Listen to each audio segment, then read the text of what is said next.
Olá, meus amores, seja muito bem-vinda, seja muito bem-vindo à Semana da Astrologia.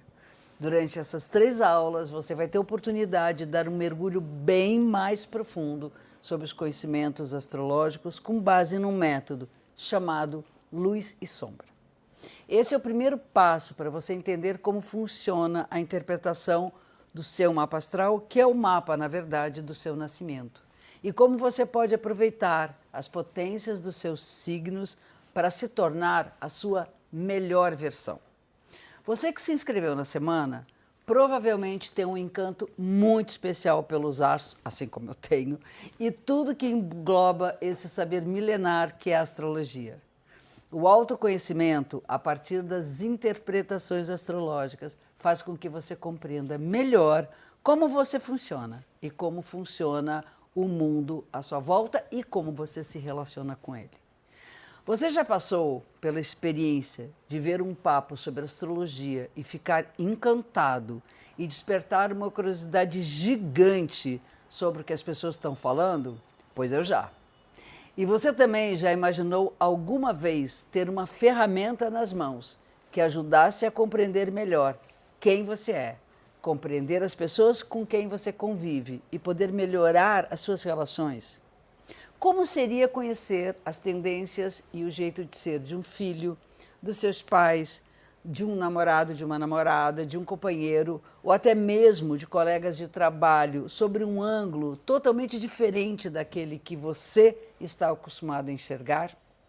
Pense só o quanto seria bom poder ter formas de acolher e ajudar cada uma dessas pessoas. E mais, alguma vez você pensou poder dominar a astrologia a ponto de poder utilizá-la constantemente para o seu autoconhecimento e entender de fato o seu propósito aqui nesse nosso planeta Terra? Pois é, a astrologia dá para a gente a oportunidade de compreender melhor os pontos que antes eram muito inacessíveis sobre nossas emoções, os bloqueios, certas habilidades, facilidades, também dificuldades para obter as coisas e até mesmo a sua missão de vida. E se você, por acaso, trabalha com terapias holísticas, essa é uma excelente oportunidade para aprender e utilizar a astrologia em seu trabalho para ajudar cada vez mais as pessoas a encontrarem respostas para tantas perguntas. E quem sabe você não encontra nesse fascínio uma forma de se tornar um astrólogo ou uma astróloga, como fazem alguns dos meus queridos alunos e ex-alunos que tiveram um primeiro contato com a astrologia e hoje disseminam esse conhecimento por aí afora. Eu encontrei uma profissão linda e apaixonante na astrologia, dá para ver, né? E entre tantas coisas, foi ela que, por exemplo, me permitiu acompanhar de perto o crescimento das minhas 2 filhas. Sei que para muita gente a astrologia parece difícil de aprender, mas na verdade, quer saber?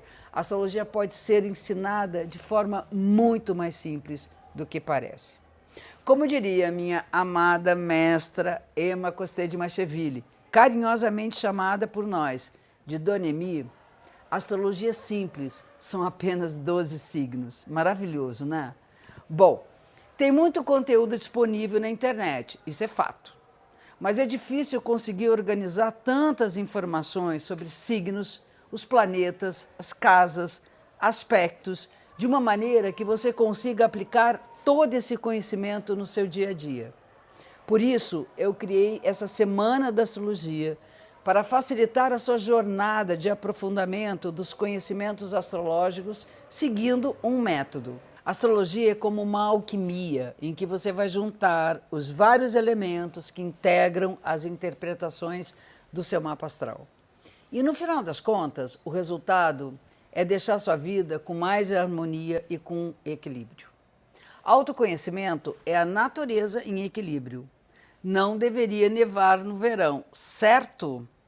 Reforçando o que eu já disse, você poderá dominar completamente os diferentes aspectos da astrologia e entender como as potências dos seus signos vão ajudar você a superar os obstáculos e desafios que naturalmente a gente tem que enfrentar. Se você tem esse desejo, pode ter certeza que você está no lugar certo. Aproveite a semana da astrologia para desenvolver o seu autoconhecimento com base no método Luz e Sombra e aprenda os primeiros passos para ler e interpretar o seu mapa natal. Com as 3 aulas, você vai perceber como a astrologia pode ser um GPS para a sua vida e para o bem-estar das suas relações. Bem, para quem não me conhece, eu me chamo Cláudia Lisboa, esse se chama Mano, que está participando da nossa gravação aqui. E sou astróloga há mais de 40 anos. Ele tem só 4 meses, mas vamos embora. Lá atrás, antes de eu encontrar o meu caminho e propósito, eu estudava arquitetura e trabalhava num escritório como estagiária em Porto Alegre, a cidade onde eu fui criada, de coração. E tudo indicava que aquele seria o meu caminho. Eu amava arquitetura e pretendia seguir essa profissão por toda a minha vida. Essa é a verdade. Só que aí, um dia, eu estava lá jogando conversa fora, num bar da faculdade com meus amigos, e do nada eles me perguntaram qual era meu signo. Ok, peixe, tranquilo. E o seu ascendente? Minha resposta foi o quê? Como? O que é isso? Eu não tinha a menor ideia do que era um ascendente. Sabia apenas que meu signo é peixes e só. Não imaginava que tinha alguma coisa além disso. Aí o pessoal ficou de gozação comigo. Como assim não sabe o seu ascendente? E imediatamente uma amiga pegou uma rodinha, que naquela época era o que a gente usava para calcular o ascendente, baseada na data, na hora e no local de nascimento. E lá veio a resposta. Seu ascendente é touro. Ok. E aí me bateu uma baita curiosidade quando eles começaram a falar que faziam aula com uma pessoa mega especial, além de me explicarem o que era o signo ascendente e que a astrologia não era só o signo que a gente conhece pelos horóscopos dos jornais e pelas revistas. Nesse mesmo dia, resolvi fazer uma aula experimental com a pessoa que eles chamavam de mestra. A partir desse momento, vocês podem ter a certeza absoluta de que minha vida jamais seria a mesma. Nessa aula, eu conheci minha mestra, Emma Costei de Macheville, que, como eu já disse antes, era na época chamada carinhosamente pela gente de Dona Emi. Bom, logo na primeira aula eu fiquei apaixonada pela forma como ela ensinava e compartilhava os conhecimentos astrológicos. Cheguei na casa da Dona Emi, me sentei numa mesa, tipo aquela mesa enorme de jantar na garagem da casa dela. Ela era uma mulher já perto dos seus 80 anos e com quase 60 anos de dedicação absoluta e completa ao estudo e ao trabalho com astrologia. Os cabelos eram completamente espivitados, típicos da conhecida rebeldia aquariana. Ela era uma aquariana com todos os atributos que ela tinha direito.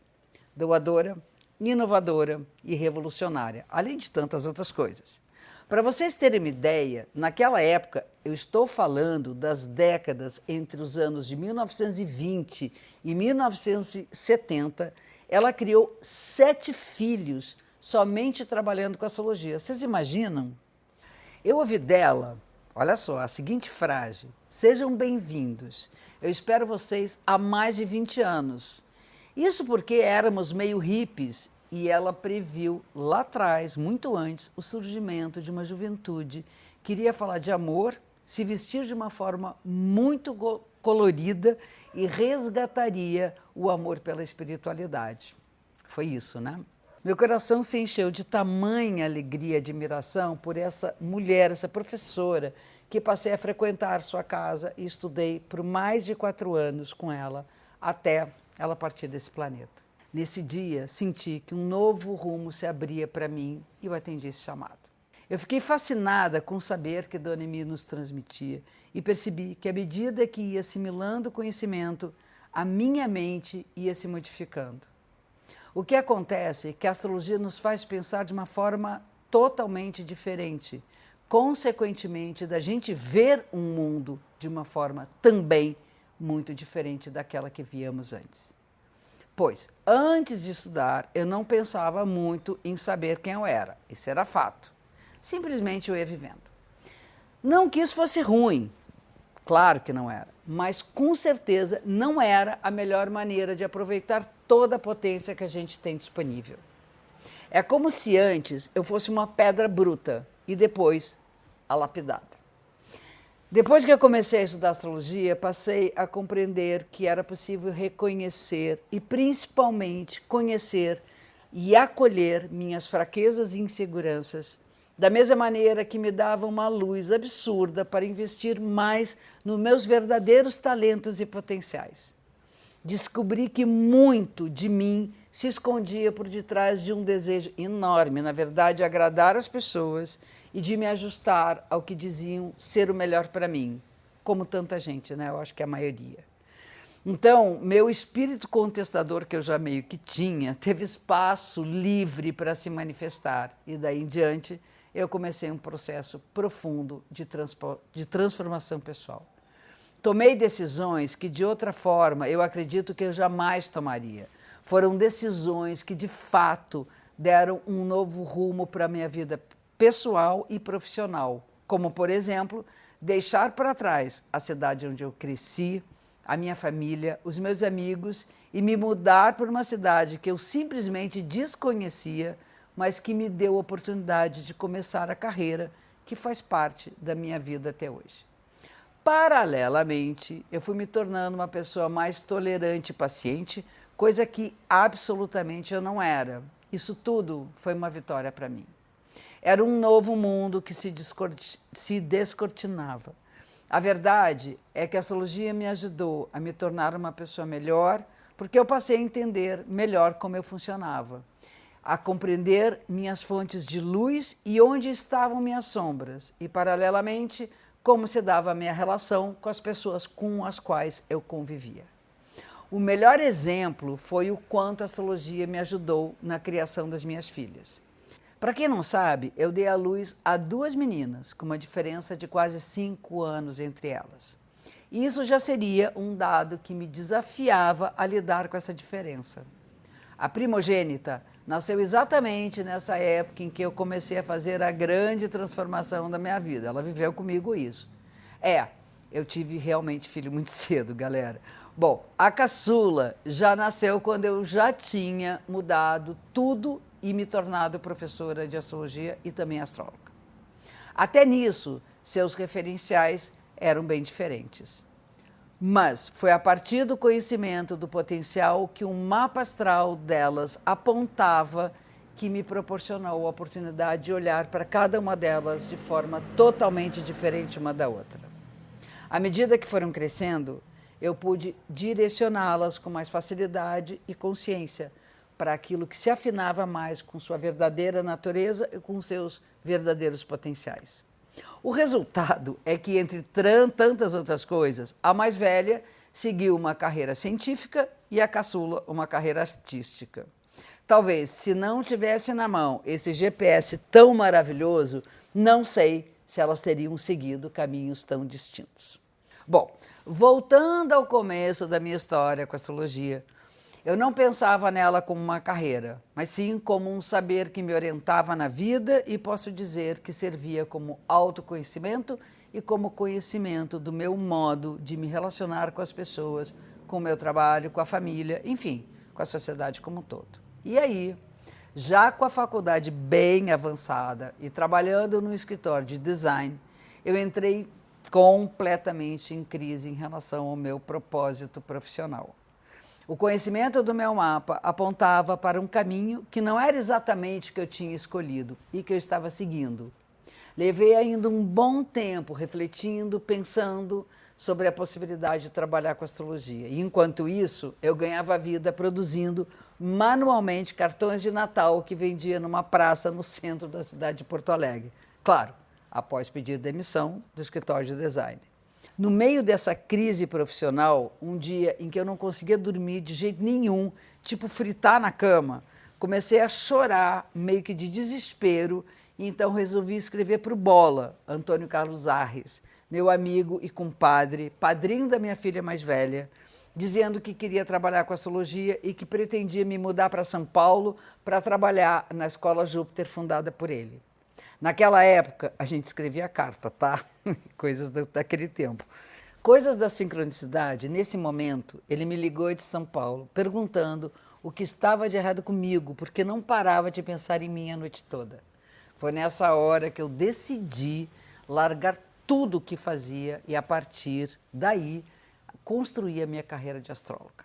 Éramos eu, o pai da minha filha, ela num fusquinha branco que eu comprei vendendo os tais cartões de Natal e partimos rumo a São Paulo pela BR-116.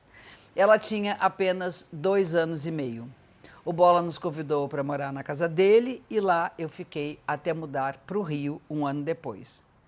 Foi na Escola Júpiter que eu dei a minha primeira aula. Acreditem, foi de cálculo. Eu era boa em matemática e em matérias exatas. Inclusive eu amava.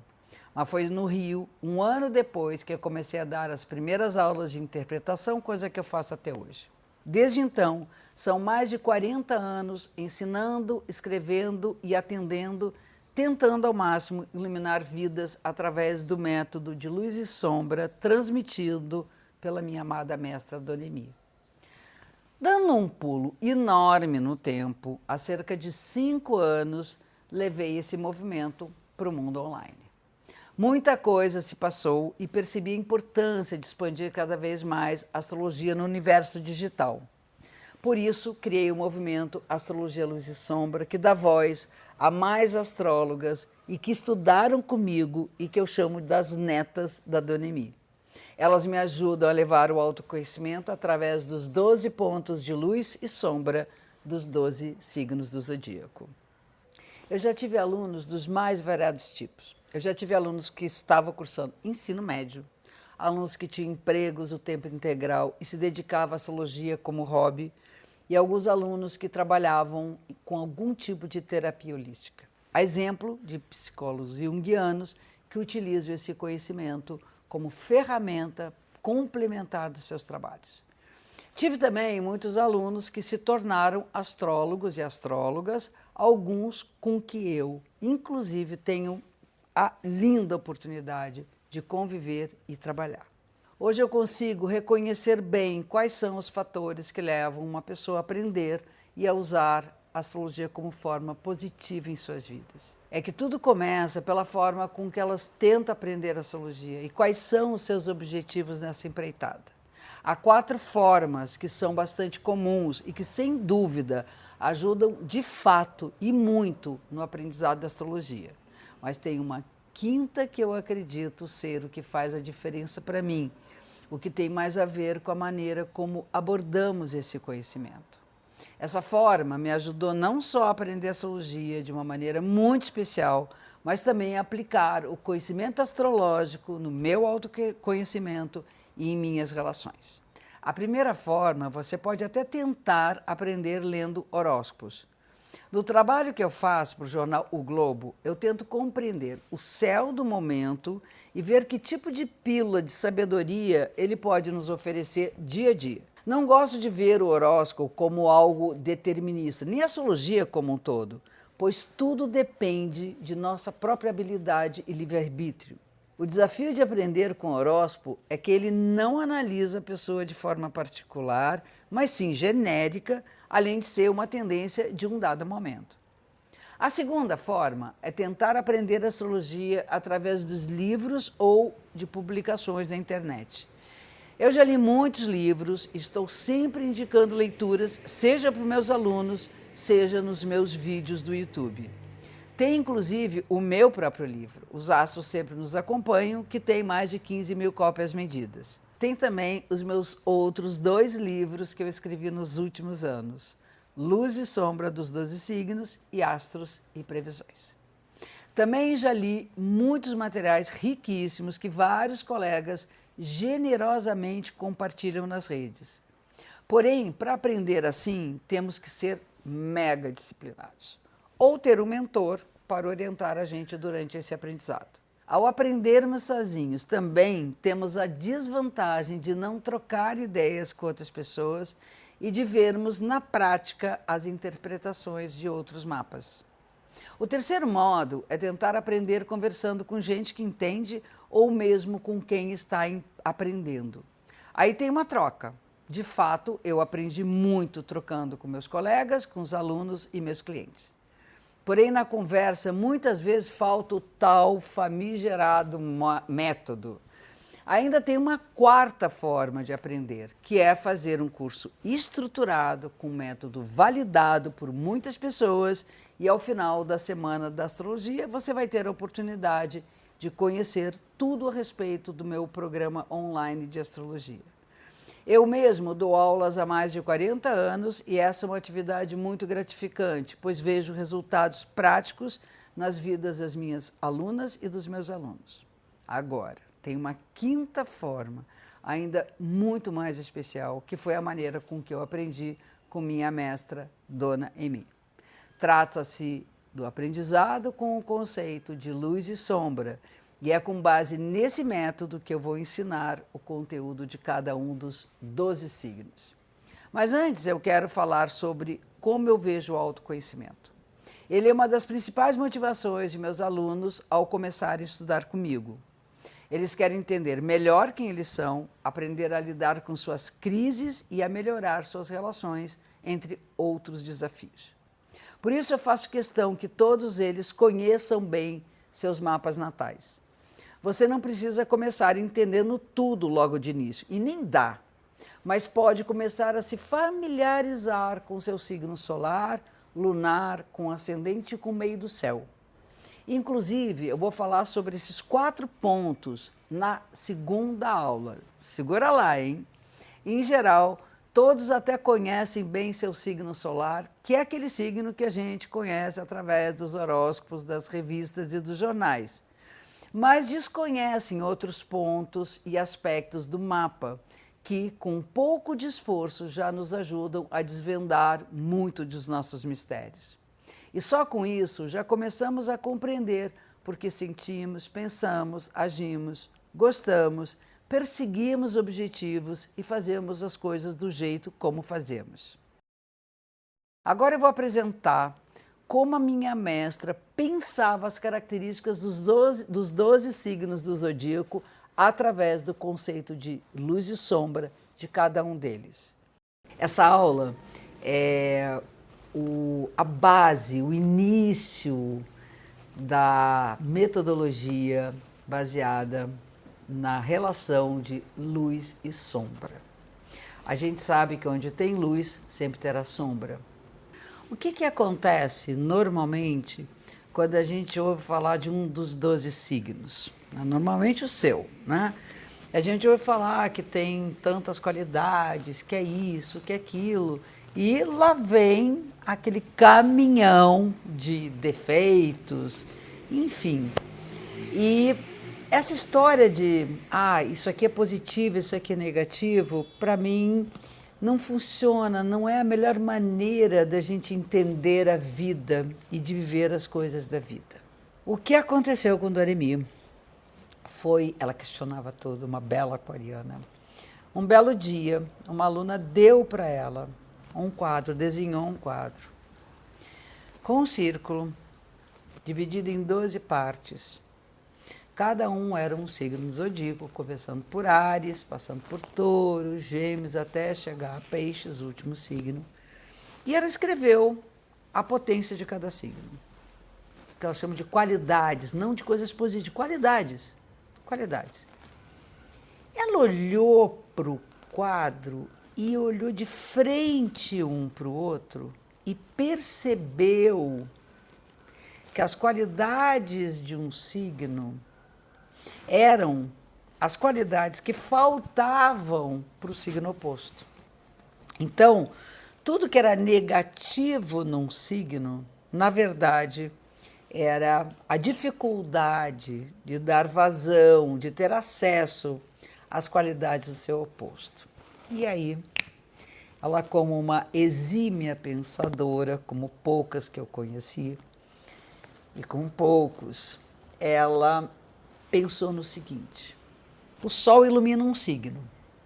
É isso que a gente entende como sendo um signo. O Sol atravessando aquela zona no céu que está relacionada com um signo. Então, o Sol iluminou Áries, o Sol iluminou Touro, e assim por diante. Além de iluminar o signo, o Sol está emanando luz na Terra. A Terra faz sombra no signo oposto. E aí vem a teoria de luz e sombra. A luz que representa as qualidades, aquilo que nós temos de consciente num determinado arquétipo de um signo, é complementada pela potência, pelas qualidades do signo oposto que está na sombra.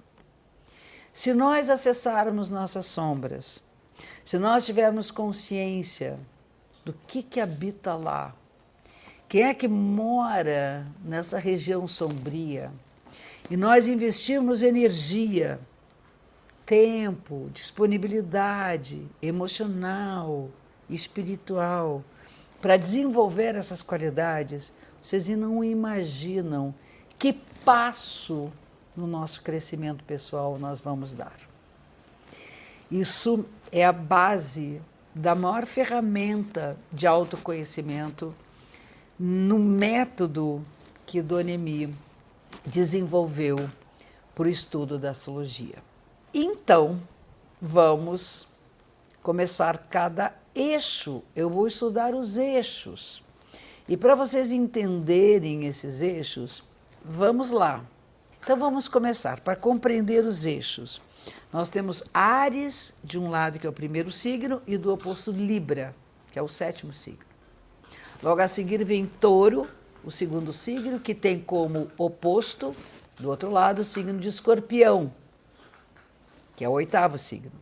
O terceiro é Gêmeos, que tem como oposto o signo de Sagitário, que é o nono. O quarto signo é Câncer, com seu oposto e complementar, Capricórnio, que é o décimo signo.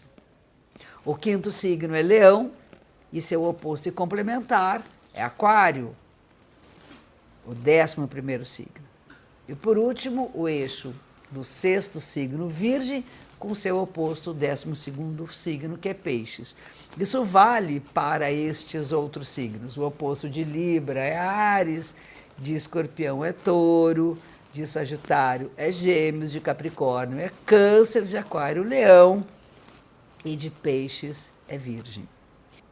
Então, baseados nessa dinâmica de complementação, vamos estudar esses 6 eixos. Vamos começar pelo primeiro eixo, que é o eixo chamado eixo da criação, Áries e Libra.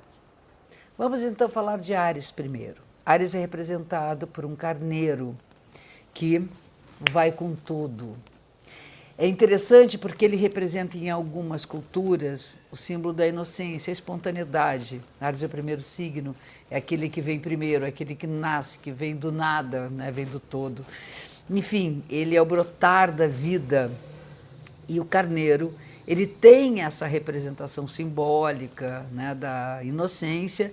E, por outro lado, nós temos no carneiro a disputa por uma liderança, que são 2 carneiros, né, chifrudos, batendo de frente um com o outro, e vence o que tem a cabeça mais dura. Áries rege inclusive a cabeça. O signo de Áries é o signo da impulsividade, de ir à luta com toda a nossa capacidade de disposição, de coragem. Coragem é uma palavra muito importante para Áries. É o símbolo da qualidade do líder, né? Aquele que encabeça, aquele que dá o início às coisas, muitas vezes dando sua própria cabeça a prêmio. É aquele que briga por aquilo que quer. E a grande qualidade de Áries é a conquista da independência. Isso é um valor absolutamente importante para quem tem o signo de Áries como um signo de ênfase nos seus mapas, né? É importante para o ariano sentir que ele está com vigor, não pode parar, parece uma criança que está com a energia toda e de noite desmaia, assim, blá, vira na cama, né? E dorme o sonho dos inocentes, a coisa da criança. Áries, a gente fala que é a criança do zodíaco, porque ele é o primeiro signo. E é também a locomotiva que leva atrás dele os outros 11 signos. Então, essa força combativa, essa força enérgica de autonomia e liderança. Do lado oposto, nós temos o signo da balança, o signo de Libra, né? E eu gosto de falar o signo da balança porque a representação da balança, ela é conhecida para nós como símbolo da justiça. A balança é aquela balança dos dois pratos, não é a balança do peixeiro, que tem o gancho com um prato só. Os dois pratos representam a busca por equilíbrio. Esse equilíbrio está associado à diplomacia, está associado à ponderação e o olhar para o outro, o ver que existe o outro lado da moeda.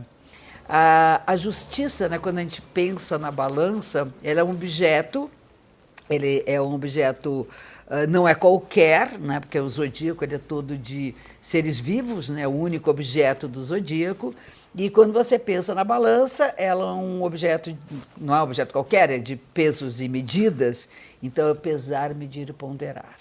Então, vou falar de luz e sombra. Se Áries é o espírito combativo, guerreiro, corajoso, que diz eu vou, eu quero, é minha vontade, eu sou dono do meu nariz, falta Áries na sombra, está na sombra, a qualidade do diplomata, do que pondera antes de agir, aquela coisa que vai, quando vê assim, por que eu não pensei um pouco mais? Não é não ir, mas colocar a medida certa, o equilíbrio que é representado pela balança. Por outro lado, Áries está na sombra de quem é Libra. O pondera daqui, pesa dali, né? Mede, comede, chega uma hora que é preciso agir. Então, o que falta para Libra que está o que falta para Libra que está na sombra de Áries é exatamente a qualidade da ousadia, do ir à luta, do agir, do ser espontâneo. A Dona Emi falava que Áries eu sou e Libra é o tu és.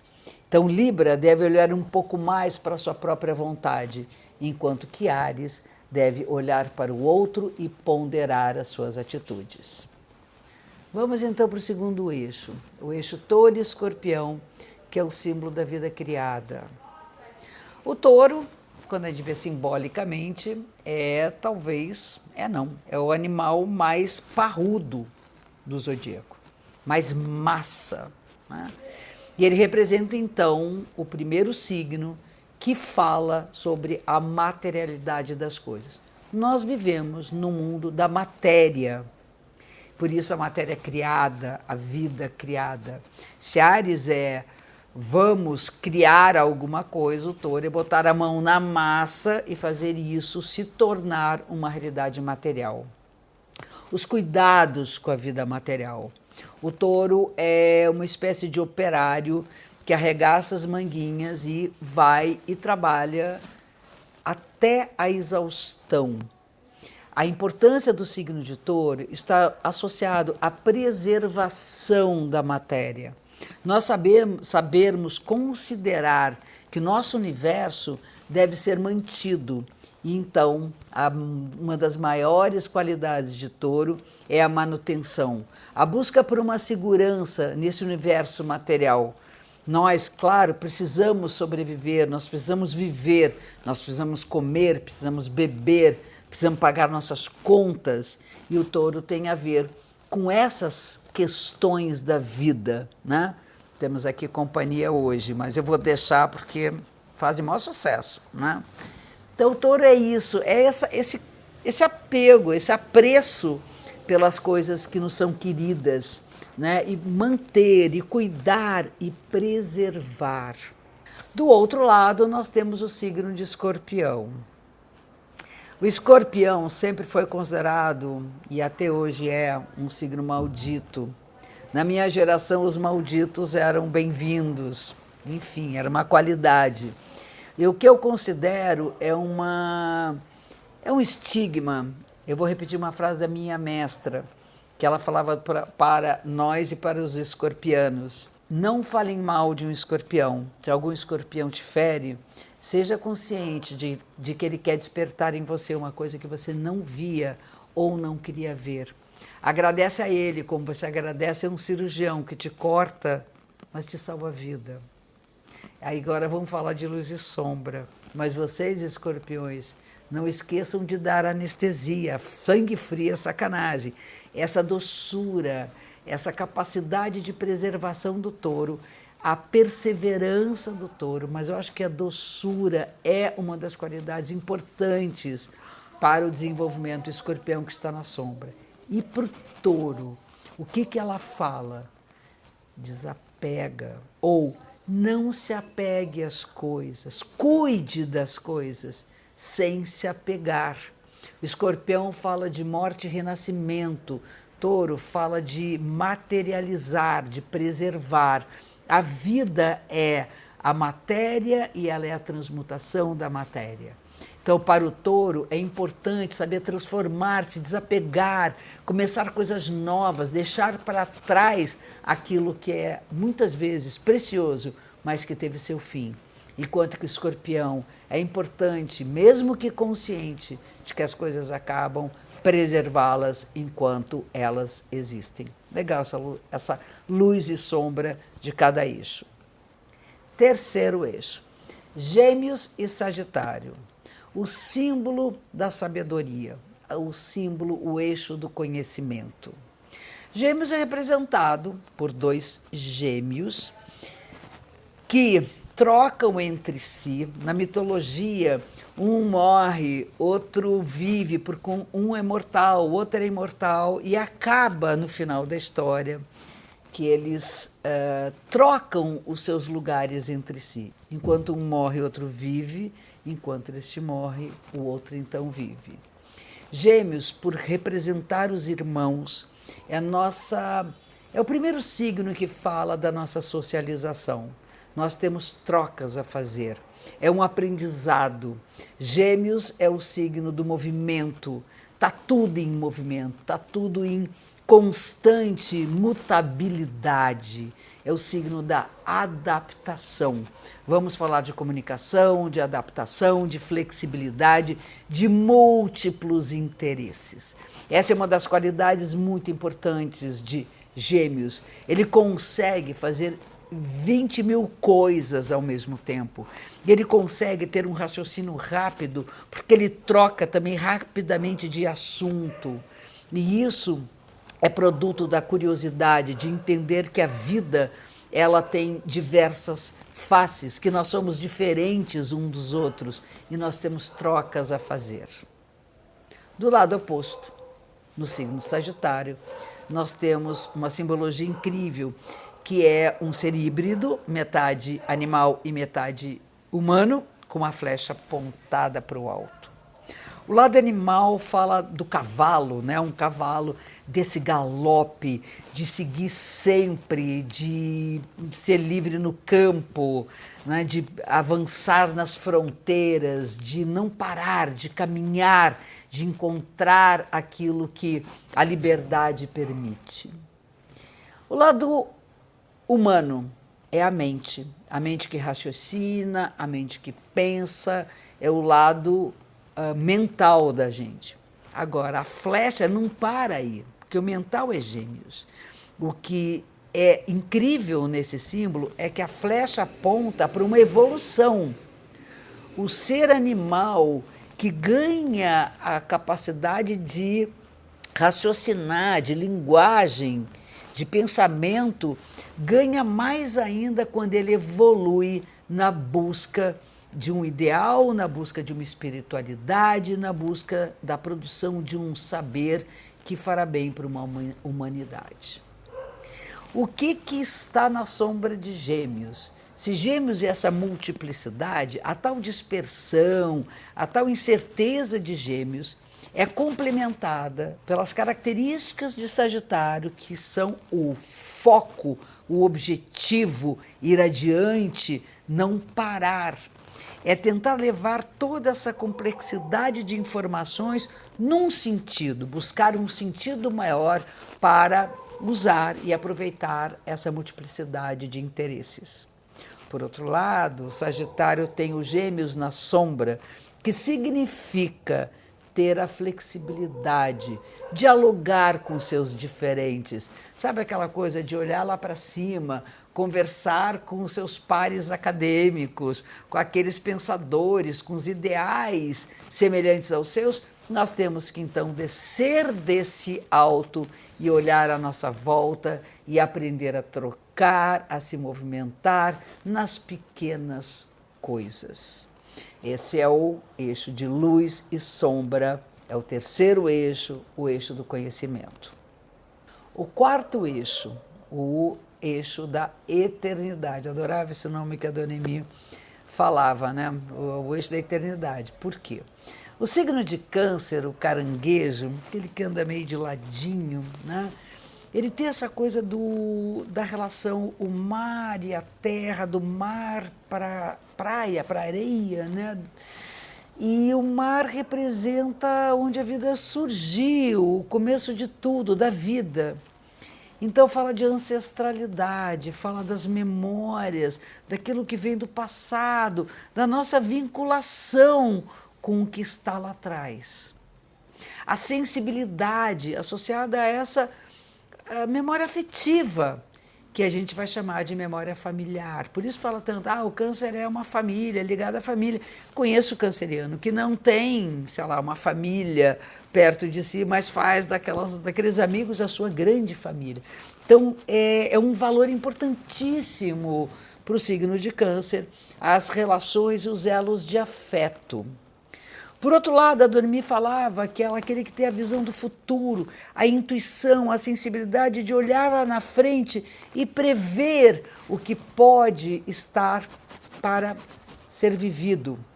Então, é um signo que está ou no passado ou no futuro, está sempre viajando nesse tempo. Então, ter essa relação com esse tempo, que é afetivo, que é a memória, que são nossos elos antigos, nossos envolvimentos emocionais, um signo dos cuidados e, ao mesmo tempo, essa sensibilidade de prever, de imaginar, de pressentir o futuro. O outro lado é uma cabra, e a cabra montanhesa.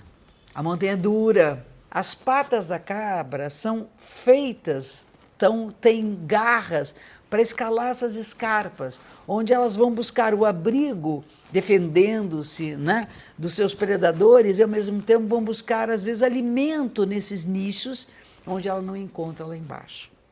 É uma escalada solitária, é um signo que fala do passo de agora, o passo firme do momento, a relação com o compromisso de produzir.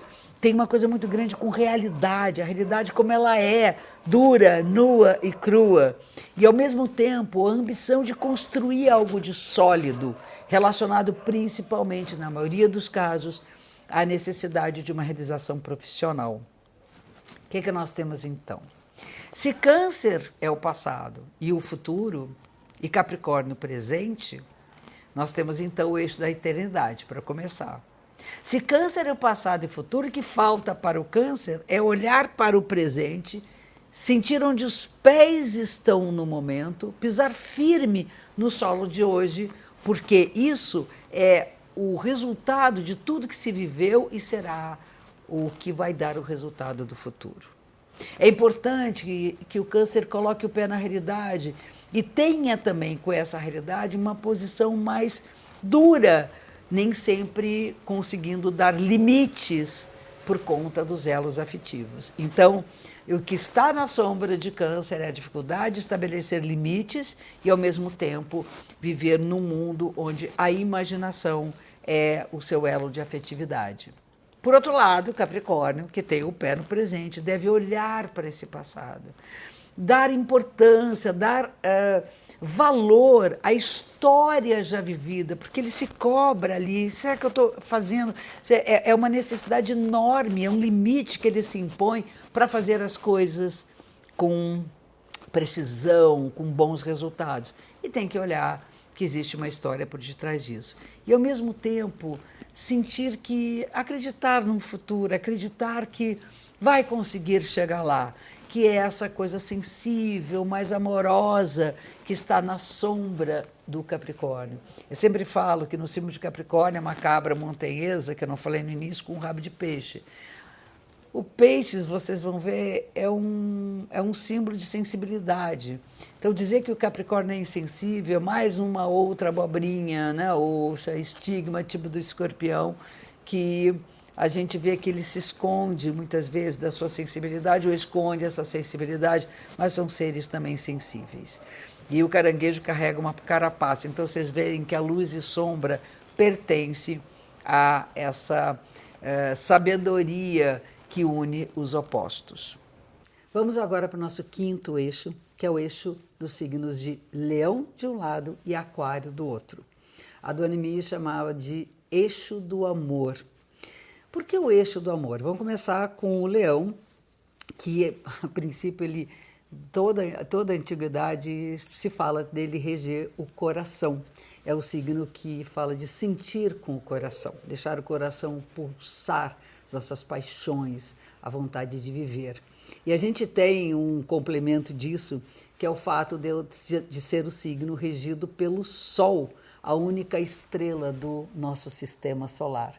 É símbolo de luz, de vida, de alegria. A gente fala que o signo de Leão corresponde à realidade de um sentimento de sermos uma centelha divina de vida. E a vida pulsa no nosso sangue, ela pulsa no nosso coração.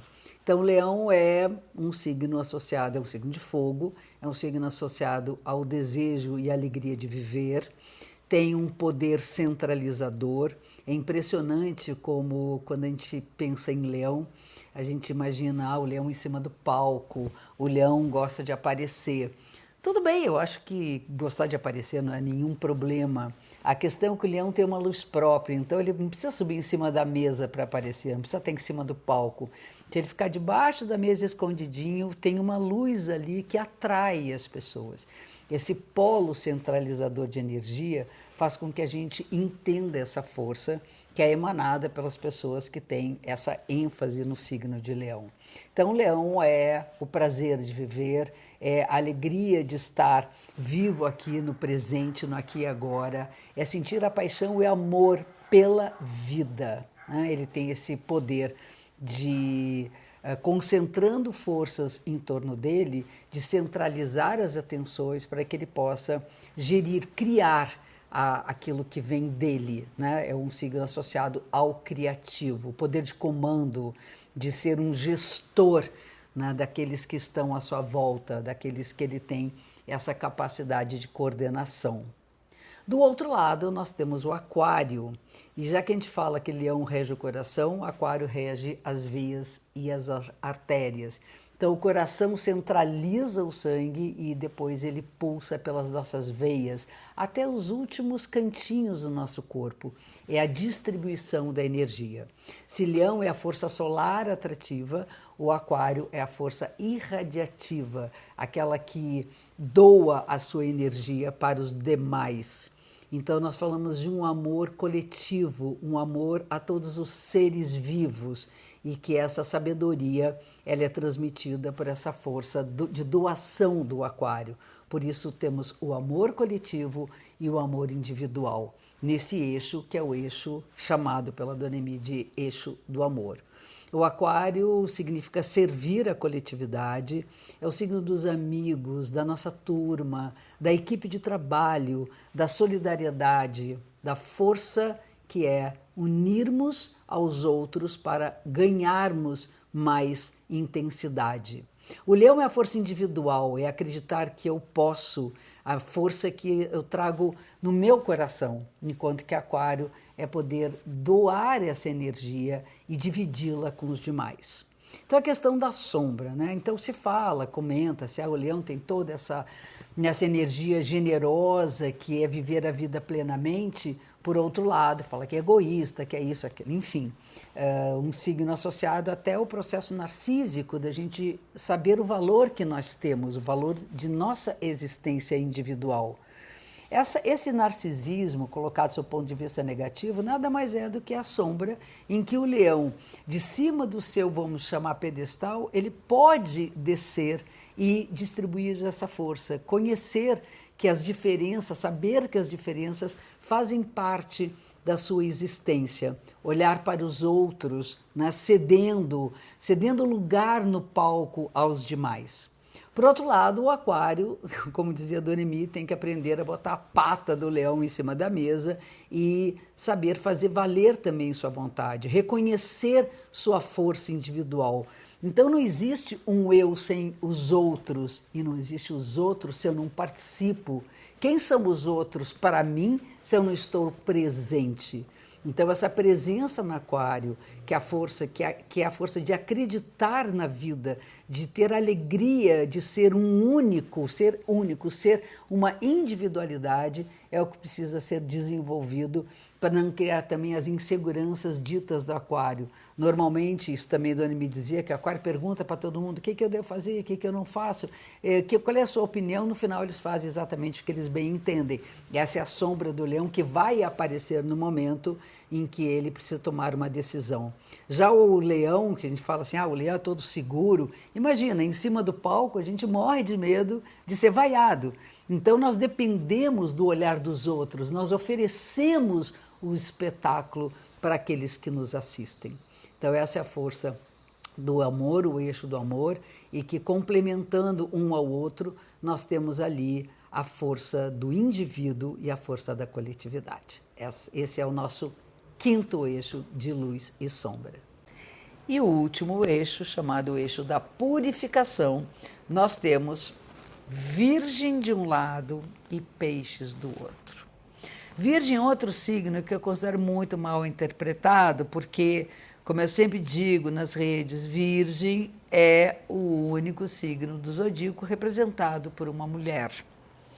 E tem todas as características que a gente entende como sendo femininas, principalmente da capacidade do olhar para os pequenos detalhes, o cuidado em aperfeiçoar, vamos dizer, imaginar os tecelões, as tecelãs, aqueles que bordam, aqueles que cuidam, né, da nutrição do nosso organismo, né?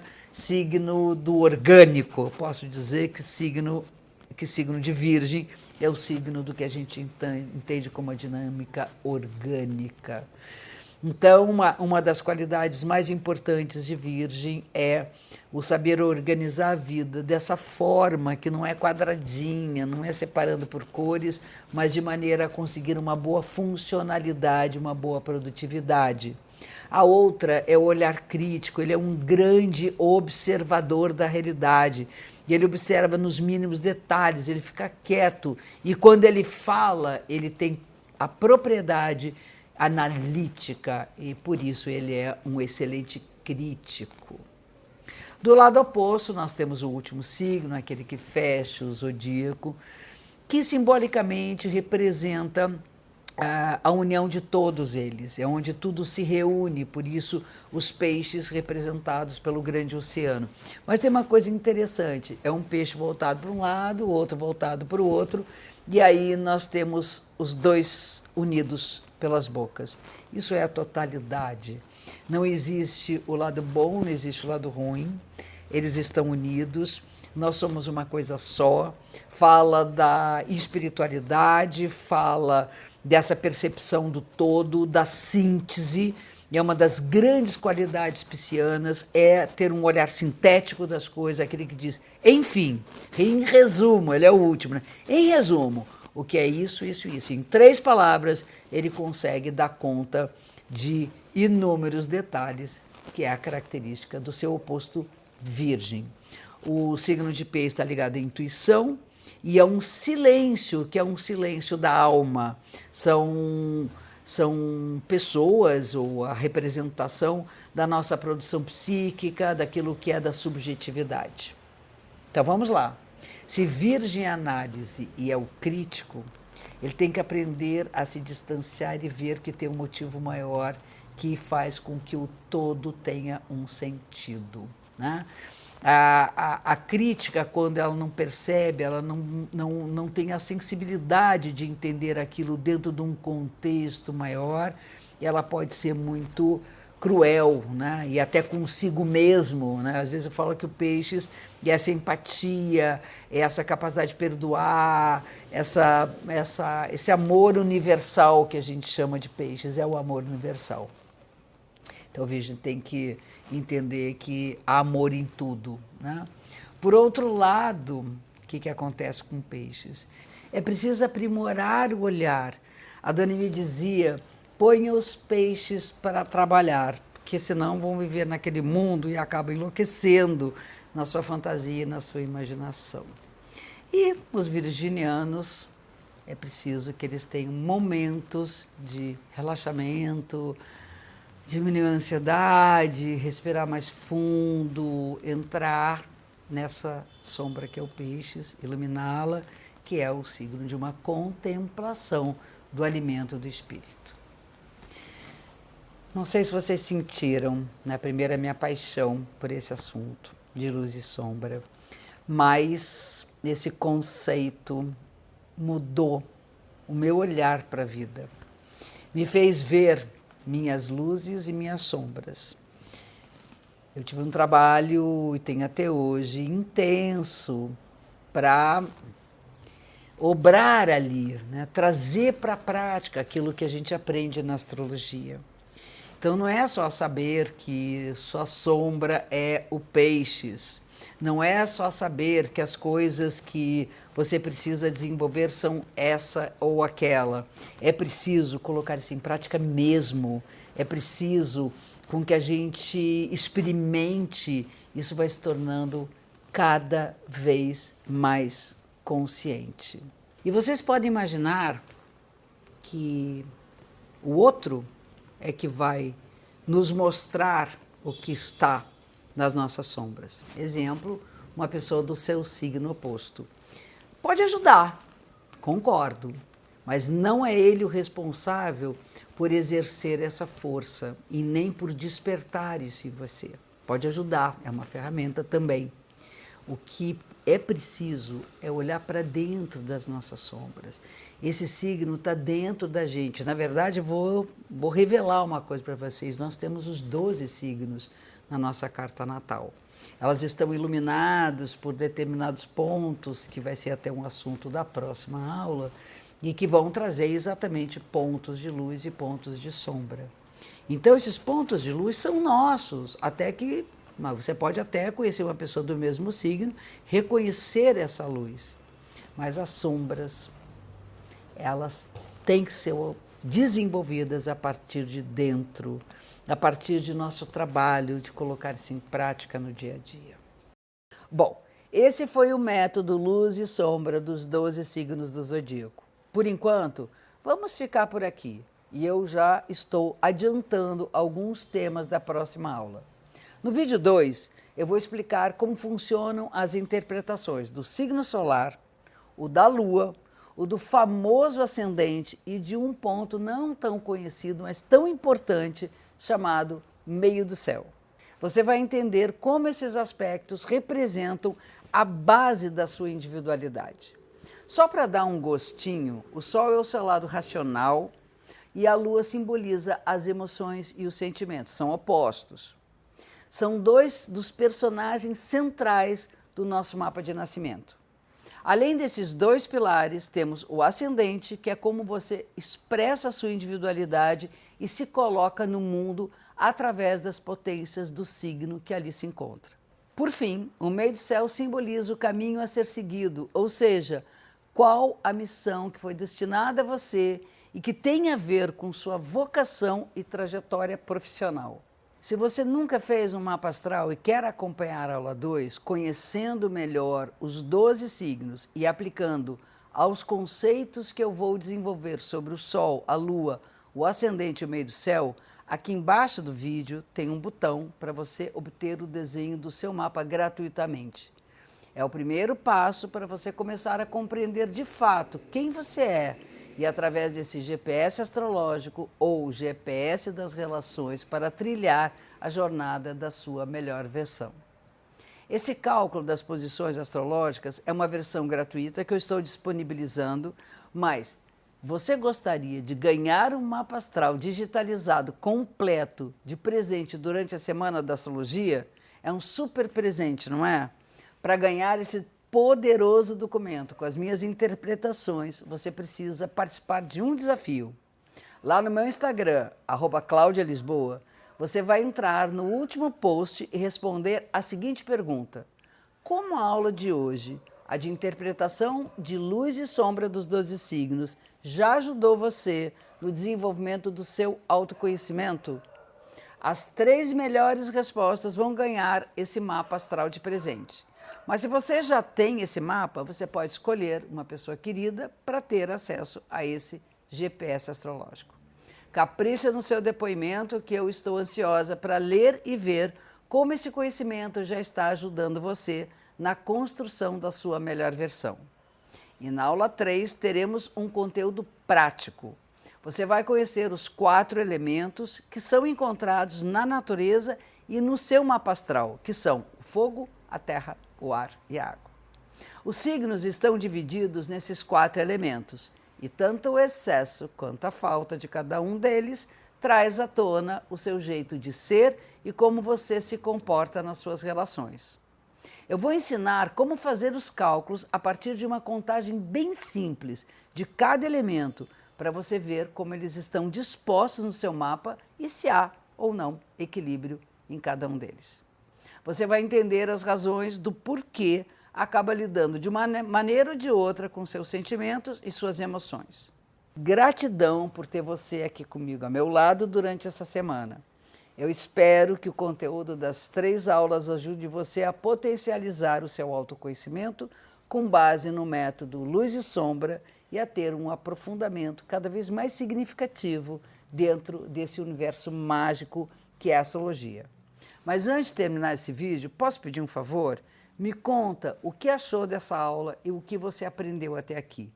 Deixe os comentários aqui embaixo do vídeo se fez sentido para você conhecer o método Luz e Sombra e como ele funciona. Se tiver alguma dúvida, também deixe nos comentários que eu e minha equipe maravilhosa faremos o máximo para responder todas as questões. Agora eu vou deixar o relato de 2 alunos do programa online que usaram essa metodologia para construírem as suas melhores versões e se relacionarem melhor com quem eles convivem. Espero que você tenha curtido e nos vemos na aula 2. E nós 4 somos doutores. Isso é um orgulho enorme para meus pais e isso reflete na minha vida, porque eu sou dos 4, eu era mais CDF, mais que gostava mais da coisa. Exatamente, eu tenho 2 filhos jogadores de futebol. Nas aulas da Cláudia, com o mapa dele na mão, eu só chorava. Chorava porque eu via que ele estava vivendo o mapa dele. Ele estava vivendo a potencialidade do mapa dele. E quem sou eu para desrespeitar isso? Quem sou eu para questionar a potencialidade do meu filho vivendo o mapa que ele só está fazendo para ser feliz? Então, quer dizer, as aulas da Cláudia me mexeram muito na minha vida em termos de aceitar os meus filhos. Fizeram eu ver que as pessoas elas têm que viver a potencialidade dos seus mapas e serem felizes com isso. Eu passei por uma fase difícil na minha vida, que eu desenvolvi um quadro de depressão e síndrome do pânico. Eu vi o anúncio da Semana de Astrologia e achei que seria um caminho interessante para eu me conhecer melhor, talvez até descobrir o porquê que eu estava vivenciando aquilo naquele momento da minha vida. O programa de astrologia foi super transformador na minha vida. A depressão tinha me paralisado completamente, a síndrome do pânico me impedia de ter um convívio social e a possibilidade de trazer a Cláudia para dentro da minha casa e estar dentro da casa dela foi o chamariz inicial. Na medida que eu fui assistindo às aulas, fazendo meu mapa e me entendendo e me percebendo, quase como uma terapia, passei a me reconhecer mais como um ser humano, a entender mais o que eu estava vivenciando. A cada aula que assistia, né, e ficava aquela ansiedade até, porque as aulas são semanais, eu percebia que surgia um novo elemento que se encaixava em quem eu era. Eu consegui compreendendo e vendo aspectos, entendendo que tudo é possível para que eu melhore de posse de uma ferramenta que direciona a gente, tornou muito mais humano e realista para mim a astrologia e como ela se reflete na nossa vida como pessoa.